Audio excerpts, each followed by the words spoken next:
Samantha हमेशा से मानती थी कि उसके परिवार का घर साधारण था, कुछ खास नहीं। एक शांत पड़ोस में स्थित यह एक आरामदायक 2 मंजिला घर था, जिसमें एक सफेद पिकेट बाड़ और एक अच्छी तरह से बनाए रखा बगीचा था।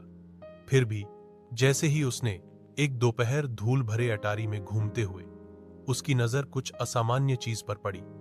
दूर कोने में भूली हुई पेटियों के ढेर के नीचे उसने फर्श के तख्तों के नीचे छिपा हुआ एक संकीर्ण ट्रैपडोर देखा। जिज्ञासा इक्वड। वह घुटने के बल बैठी और उसे खोला। नीचे स्थित छोटा सीढ़ीदार रास्ता एक धुंधले बासी सुरंग की ओर जाता था।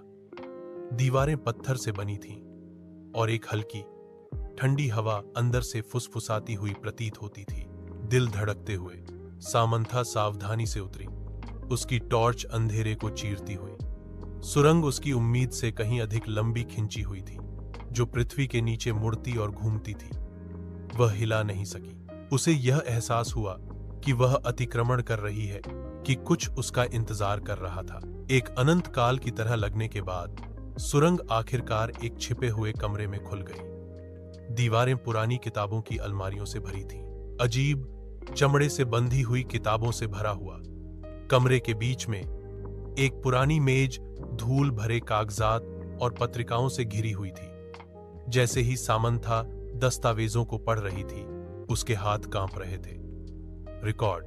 डीएस ने मना किए गए अनुष्ठानों और गुप्त समाजों की बात की। उसके परिवार का नाम बार बार उल्लेख किया गया। जैसे जैसे वह गहराई से पढ़ती गई, उसे एहसास हुआ कि उसके परिवार का इतिहास गहरे रहस्यों से जुड़ा हुआ था। रहस्य डीएस दफन रहने के लिए था। उसने कुछ ऐसा उजागर किया था जिसे किसी को नहीं जानना चाहिए था, कुछ ऐसा जो पीढ़ियों से छिपा हुआ था। जैसे ही खोज का भार उस पर पड़ा, उसने सबसे हल्की सी आवाज सुनी। उसके पीछे से आवाज आई, एक फुसफुसाहट, धीमी और ठंडी। वह अकेली नहीं थी।